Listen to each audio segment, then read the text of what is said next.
Fala pessoal, sejam bem-vindos mais uma vez ao nosso canal, seja muito bem-vinda, seja muito bem-vindo, patriota de todo o Brasil. E agora trazendo mais uma bomba para vocês dele, né? Do Barbudinho, o Lula, aí sempre inovando, né pessoal? Já peço para você, colocando aqui embaixo de qual cidade você está nos assistindo, deixe o like no vídeo, compartilhe esse vídeo ao máximo de pessoas. Se você não é inscrito, faça parte desta família patriota e clique aqui no botão inscrever-se. Clicou, já está inscrito no canal e clica no sininho das notificações. Sem mais enrolações, bora pro vídeo, pessoal.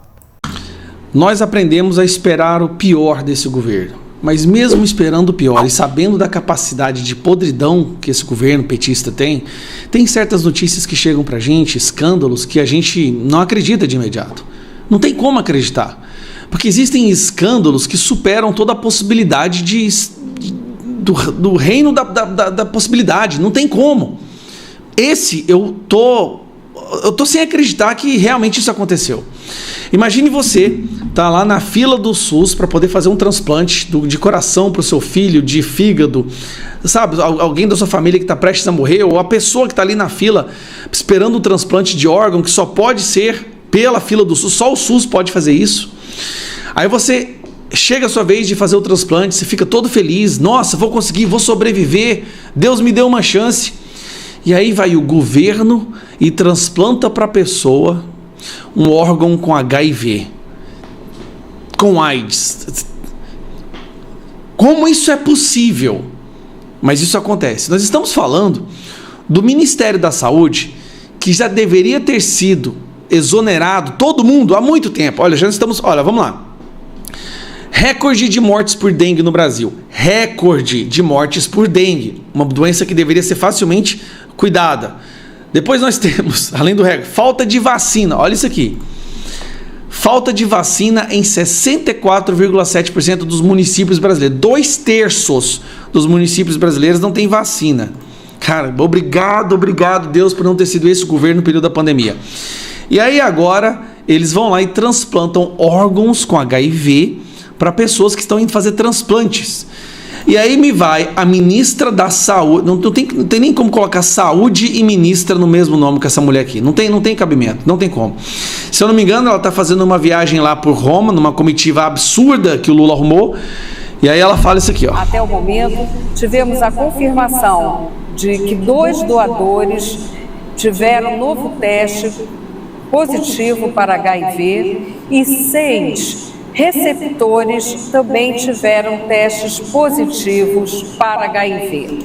6 receptores. O que é? O termo bonito. 6 pessoas pegaram HIV porque o Ministério da Saúde não se importou em testar os doadores para uma doença que leva 10 minutos. É um teste que leva 10 minutos para ser feito. Entre as medidas imediatas tomadas, destaco 5 ações. Agora ela vai tomar medidas depois que 6 vidas foram destruídas. A primeira, a solicitação de interdição cautelar do laboratório Salem. A segunda medida é a retestagem de todo o material que havia sido inicialmente testado por este laboratório. A terceira medida é o encaminhamento de todos os testes do Rio de Janeiro para a Hemorrio. Agora, algo que deveria... Meu Deus do céu, nós estamos falando de uma situação...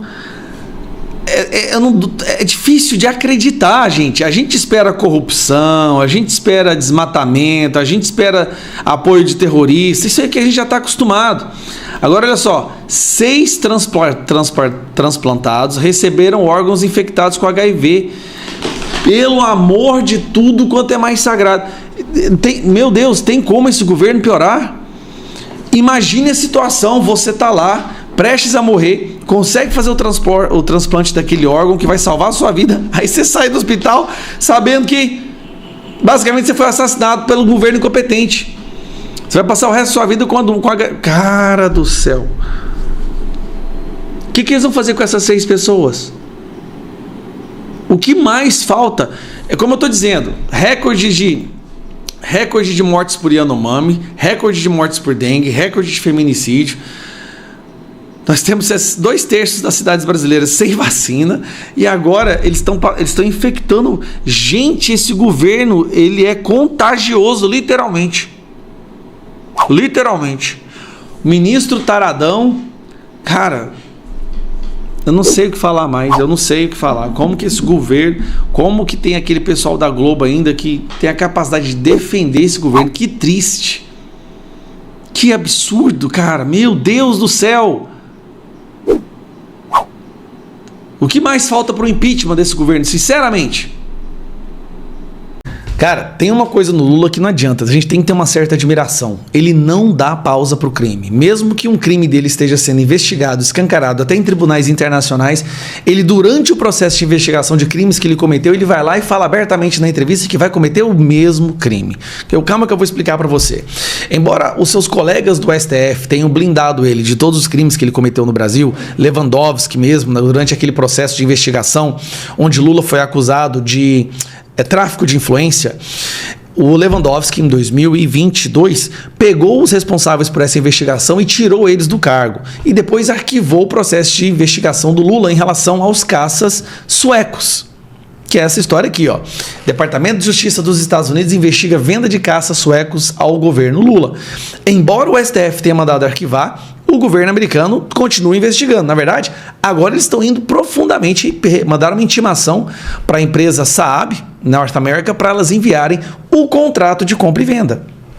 Porque há evidências de que o Lula tem influenciado essa licitação, obviamente, para ganhar aquele dinheirinho, aquele troco que o PT sempre rouba, que é o seguinte: eles levam a licitação, vamos lembrar aqui, é a mesma coisa do caso do Arrozão, do caso da da Secom lá, a super licitação da Secom, que eles tiveram que suspender, anular, porque eles colocaram apenas empresas colegas do PT para poder pegar uma parcela do dinheiro que ia ser passado para elas. É desvio de dinheiro público. Mas isso começa com direcionando quais empresas vão ficar responsáveis pela licitação, né? Pelo serviço ou pelo produto que está sendo comprado. E eles roubam muito dinheiro assim. E foi assim que o Lula fez com essa questão dos caças suecos. Então, no mesmo dia, olha como isso é impressionante, no mesmo dia que o Departamento de Justiça dos Estados Unidos aprofunda nessa investigação envolvendo o nome do Lula por compra de aviões.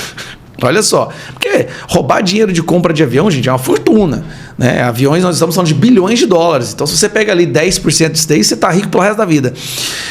Enquanto eles estão aprofundando nessa investigação do Lula envolvido nesse esquema de corrupção, o que o Lula decide fazer?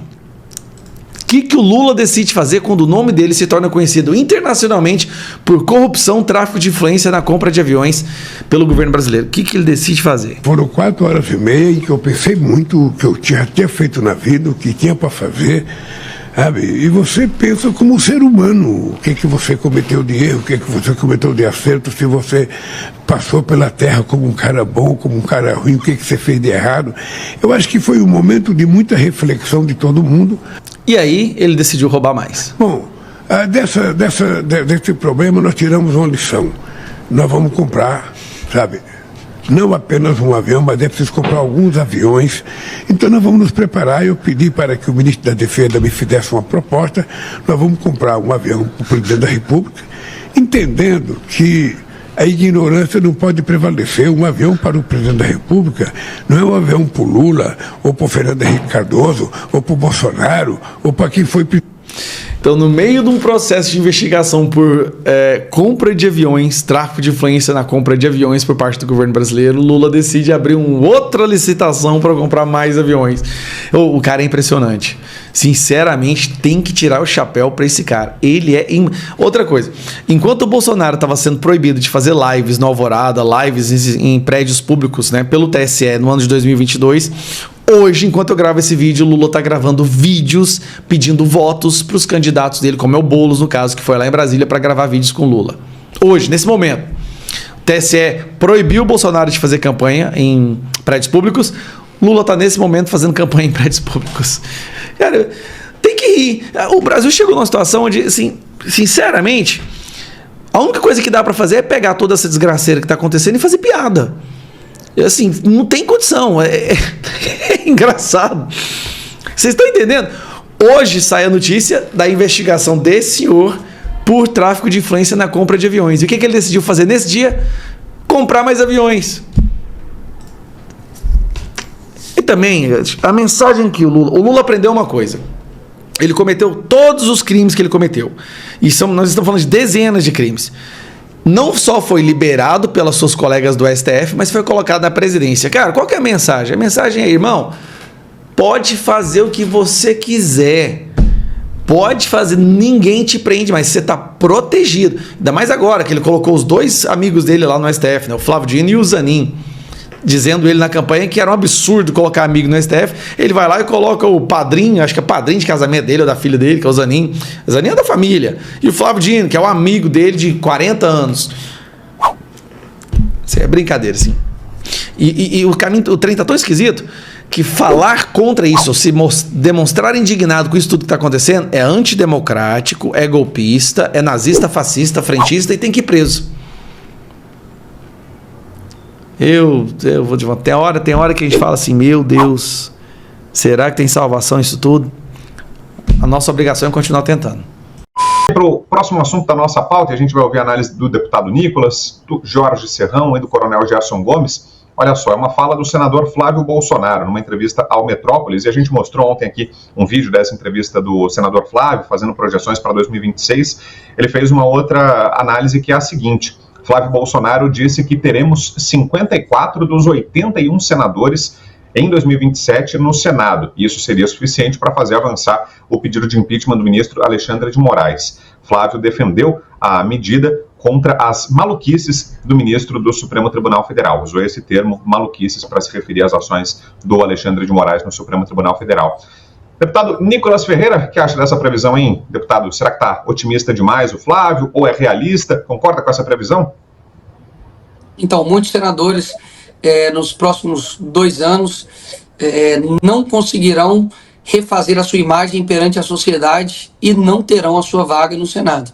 Como, por exemplo, no Tocantins, temos o Irajá, que é do PSD, na qual eu simplesmente pedi para os seus eleitores perguntar a ele qual é o seu posicionamento sobre a manifestação dos senadores sobre o pedido de impeachment do ministro Alexandre de Moraes. Logo após, ele fez um vídeo extremamente histérico, falando que eu era um adolescente que estava querendo colocar fogo no país, e fez diversos ataques ali, infundados, e as pessoas, não tenho dúvidas, que darão um recado para aqueles que estão em cima do muro ou aqueles que se posicionaram contra a democracia e foram contra o pedido de impeachment do Alexandre de Moraes. Por ser 2 senadores, eu acredito que nós temos uma possibilidade gigantesca no Brasil inteiro de fazer uma grande bancada, como o Flávio disse.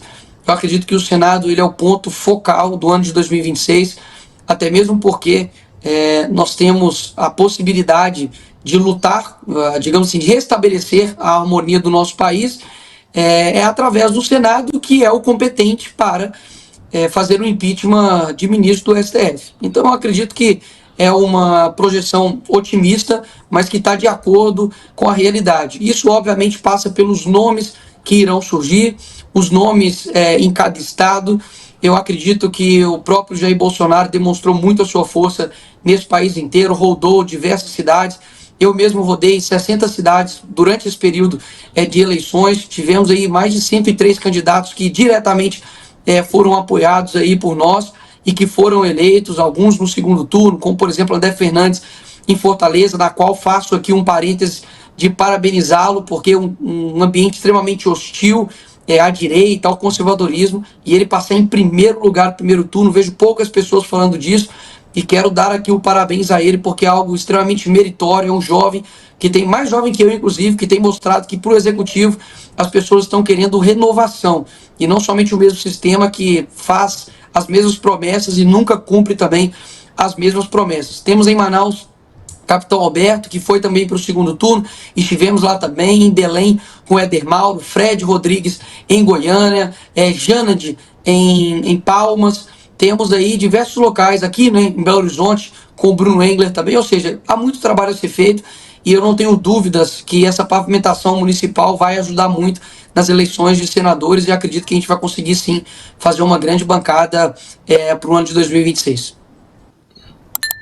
Ô Serrão, e a eleição de domingo acabou sendo um mau presságio para a esquerda, né? Porque em várias cidades de médio, grande porte, até pegando carona nisso que falou o Nicolas, em várias dessas cidades, médias a grandes, o PT ou o candidato de esquerda, ou mais à esquerda na disputa, não conseguiu chegar no terceiro lugar, né? Então, para uma eleição como a de senador, pode ser um indício de que a direita vem fortalecida, Serrão? Com certeza, que ironia, né? A urna eletrônica varreu do mapa grande parte da esquerdopatia tupiniquim. Isso foi muito bom. Tanto que eu gosto até de lembrar um caso importante para o Nicolas também ajudar na campanha de segundo turno, que é o caso da minha cidade, Niterói.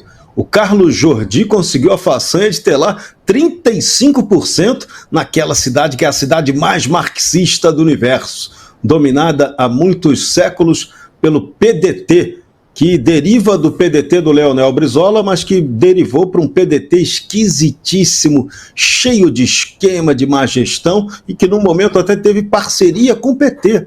Mas depois nem o PT aguentou, teve dissidência lá do PT, que derivou para um PSOL, que hoje é até forte em Niterói, tem vários vereadores, vereadoras, e a coisa lá é muito feia. Mas a perspectiva para a eleição, para a próxima eleição 2026, é muito importante que a gente tenha já na cabeça o trabalho sério para escolher grandes nomes para o Senado. A gente não pode dessa vez vacilar de ter gente que seja senador meia boca, aquele que não sabe o que está fazendo no Senado. A gente tem que ter gente comprometida efetivamente com as reformas estruturais que são imprescindíveis. A reforma do judiciário é pulo de 10, não tem jeito, vai ter que fazer. Mas tem a reforma política que a gente também tem que acelerar. E tudo só vai acontecer se tiver Senado, maioria no Senado. Então a gente tem que construir isso, trabalhar agora muito bem os excelentes nomes, que a gente não pode ter a volta para lá de paradigmas senatoriais, como o querido senador do Nicolas, o Rodrigo Pacheco. Senador do Nicolas. Só pra... até travou ali o Nicolas, é isso? Falou disso? Travou, não aguentou essa não aguentou brincadeira, não aguentou. Não, falar que meu senador é sacanagem. Infelizmente, Minas Gerais naquela época, Serrão, votamos para poder tirar a Dilma, na qual nós acreditamos que seríamos um mal maior, mas confesso que eu preferiria a Dilma, até mesmo porque teríamos diversas pérolas aí agora de seus discursos e não teríamos, né, um homem com tanta pouca virtude como é Pacheco à frente ali do Congresso Nacional. E só para destacar mais dois resultados da eleição de domingo, o Abílio Brunini, do PL em Cuiabá, também teve expressiva, está no segundo turno, e a Flávia Moretti, que venceu em Várzea Grande, também Mato Grosso, para outras duas vitórias importantes. Coronel Geraldo, começa o Senado em 27, hein? Em 26, para os mandatos que começam em 27, que está projetando. Primeira coisa que eu quero dizer para o nosso ouvinte e para a audiência e para o eleitor já 26. A principal pauta na hora de você escolher o seu senador deve ser recolocar o Supremo Tribunal Federal no seu devido papel e local constitucional. E para isso é importante que pelo menos um impeachment do ministro Alexandre de Moraes, que é flagrantemente aquele que mais atacou e violou a Constituição Federal nos últimos anos, esteja na pauta e na proposta de eleição. Então eu explico por que isso. Se você olhar o próprio partido do Nicolas, o PL, a maioria, obviamente, tem essa pauta como prioritária, mas nós temos a exceção ali do Romário no Rio de Janeiro, por exemplo. Mas se a gente olhar nos outros partidos, e já que ele colocou a questão do PSD, o PSD, por exemplo, de Florianópolis, ele não é o mesmo PSD, talvez, aí de Minas, né, Nicolas, que está concorrendo com o PL ali no segundo turno. Talvez o PSD de Curitiba não seja o mesmo PSD que a gente encontra em outros estados. Por exemplo, no PSDB nós temos senadores como o Plínio Valério, por exemplo, que fez um ótimo trabalho na CPI no Senado e que é a favor do impeachment do Alexandre de Moraes. Então, nós precisaremos olhar em vários partidos. Eu já encontrei gente boa no Podemos, encontrei gente boa no União Brasil, encontrei gente boa no MDB, que são partidos que não estão na base da direita. e encontrei muita porcaria, viu, ô Nicolas? Infelizmente, no seio do PL. Inclusive que concorreram agora no primeiro turno. Eu até te aconselho, Nicolas, você que tem essa visão mais nacional, que você consegue transcender até o aspecto do Estado de Minas, dá uma olhada no que aconteceu, por exemplo, lá em Roraima, que foi um estado que se ufana, hein? Lá em Boa Vista. Viu o que aconteceu em Boa Vista? Um estado que não quer saber de PT de jeito nenhum, não tem esquerda, mas me parece que o PL não conseguiu eleger nenhum vereador em Boa Vista, viu, Nicolas? E não foi por problema de falta de estratégia, não. Talvez aconteceu isso já em alguns locais das cidades da Baixada. O PL também tem dificuldade nos seus quadros. Então a gente precisa olhar para todos os partidos em 2026 e perguntar assim: você quer ser senador? Então a primeira pergunta que eu te faço é o seguinte: você se compromete a colocar o Supremo Tribunal Federal com a única ferramenta, o único remédio constitucional que nós temos para isso, que está no Senado Federal? Se ele disser sim, talvez nós tenhamos surpresas agradáveis até em outros partidos do centro. E talvez a gente tenha surpresas desagradáveis até nos partidos que nós consideramos ali, junto com republicanos, PL, ou até mesmo o Partido Progressista ou progressistas do PP. Quer completar, Nicolas? Por favor. Coronel, excelente sua ponderação, até mesmo porque eu tenho dito isso, né, de que em todos os locais onde há pessoas, tem as suas exceções, né? Você tem as exceções dentro da segurança pública, dentro da igreja, dentro da política, enfim. E a gente vê que da política realmente são exceções, né? Mas as boas. Ou seja, o bom, de fato, muitas das vezes é exceção. E no PL, como eu já disse, sempre tem ali 15, 20 prostitutas, porque o dinheiro ele compra só aquilo que é barato. O dinheiro não compra amor, o dinheiro não compra amizade, o dinheiro não compra fidelidade, ou seja, o que é comprado com dinheiro é coisa barata. Então por isso que eu chamo de prostituta nesse sentido, de que eles são comprados ali por emendas e assim eles tocam sua vida política. E existem alguns casos, como por exemplo o do Romário, que, óbvio, é inegável o tanto que eu sou fã do futebol do Romário, da sua carreira futebolística. Quem discordar disso é maluco, não sabe nada sobre futebol e nada sobre o que ele alcançou. Agora, na vida política é diferente. Ele precisa, de fato, tomar uma decisão. Até mesmo porque se o PL não está mais se identificando com o partido, é hora ou do partido tirá-lo, até mesmo porque não está de acordo com aquilo que nós acreditamos, ou ele, de forma digna, também pedir para retirar e ir para outro partido. Não vou execrá-lo porque eu não concordo com ele, mas, afinal de contas, é bom ele estar num local onde ele se sinta, no mínimo, bem-vindo. Eu acredito que no PL ele não seja mais bem-vindo, por conta da divergência de ideias. Então, é claro que é um partido que veio de uma trajetória, Bolsonaro entrou e mudou bastante ali da sua estrutura, e por fim, é necessário também o PL expulsar, aí é já expulsar mesmo, nem convidar não, os 2 deputados aí que foram acusados, né, de crimes, esqueci o nome de ambos, mas que estão aí sendo acusados de crimes graves, por chantagem aí, seja de compra de votos ou de corrupção, e que precisam de fato sair do PL e dar o recado à sociedade de que o PL não aceita esse tipo de deputado dentro do nosso partido.